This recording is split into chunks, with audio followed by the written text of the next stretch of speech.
आए दिन वैक्सीन को लेकर कई सारी स्टडीज हो रही हैं और हर स्टडी वैक्सीन को लेकर कुछ नया बता जाती है जो आपके लिए जानना जरूरी है। तो हाल ही में यूनाइटेड किंगडम की यूनिवर्सिटी कॉलेज लंदन में फाइजर और एस्ट्राजेनेका वैक्सीन पर एक स्टडी हुई जिसके नतीजे मिलने के बाद कई सारे सवाल खड़े होने लगे हैं। सबसे पहले तो स्टडी की बात करते हैं। ये स्टडी 50 से 70 साल की उम्र वाले 605 लोगों पर की गई और इसमें पता चला कि इन सभी लोगों की एंटीबॉडी का लेवल अलग अलग था। साथ में एस्ट्राजेनेका के मुकाबले फाइजर की वैक्सीन लगवाने वाले लोगों में ज्यादा एंटीबॉडीज बनी। मतलब यह है कि स्टडी से पता चला कि दोनों वैक्सीन को लगवाने के बाद एंटीबॉडी तो बनती है लेकिन 6 हफ्ते के अंदर एंटीबॉडी कम होने लगती है और 10 हफ्ते में ये सिर्फ 50% तक बचती है। अब इस पर वैज्ञानिक और रिसर्चर्स के दो मत सामने आए हैं।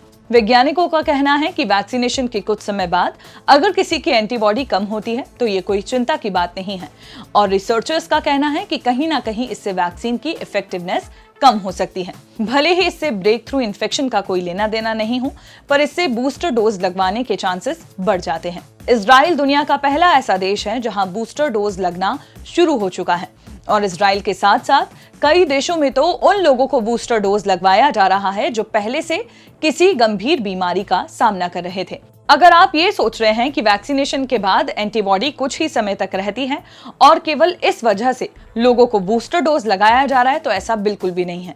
इसके पीछे डेल्टा वेरिएंट भी एक बहुत बड़ी वजह है। कोरोना का डेल्टा वेरिएंट 125 देशों तक अपने पैर पसार चुका है। सिर्फ भारत में ही 86% केस डेल्टा वेरिएंट के मिले हैं। अब जैसे कोरोना अपने वेरिएंट्स बदल रहा है, तो क्या ऐसे में वेरिएंट्स के हिसाब से वैक्सीन भी बदलनी होगी? तो इस बात का उदाहरण चीन से मिलता है। यहाँ पर लोगों को सिनोवैक वैक्सीन लगाई गई जो कि डेल्टा वेरिएंट से लड़ने में कारगर साबित नहीं हुई, जिसके बाद चीन में लोगों को बूस्टर डोज के तौर पर फाइजर का तीसरा डोज लगाया गया। खाड़ी देशों में भी बूस्टर डोज लगना शुरू हो गया है।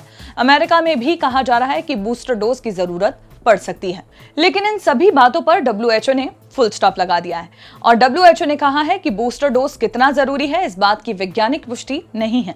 तो बजाय कि बूस्टर डोज लगाने के उन देशों को वैक्सीन सप्लाई की जाए जहां वैक्सीन की कमी है। तो ऐसे ही नॉलेज बढ़ाने वाले वीडियोस को देखने के लिए डाउनलोड कीजिए दैनिक भास्कर ऐप। शेयर और डाउनलोड करें दैनिक भास्कर ऐप।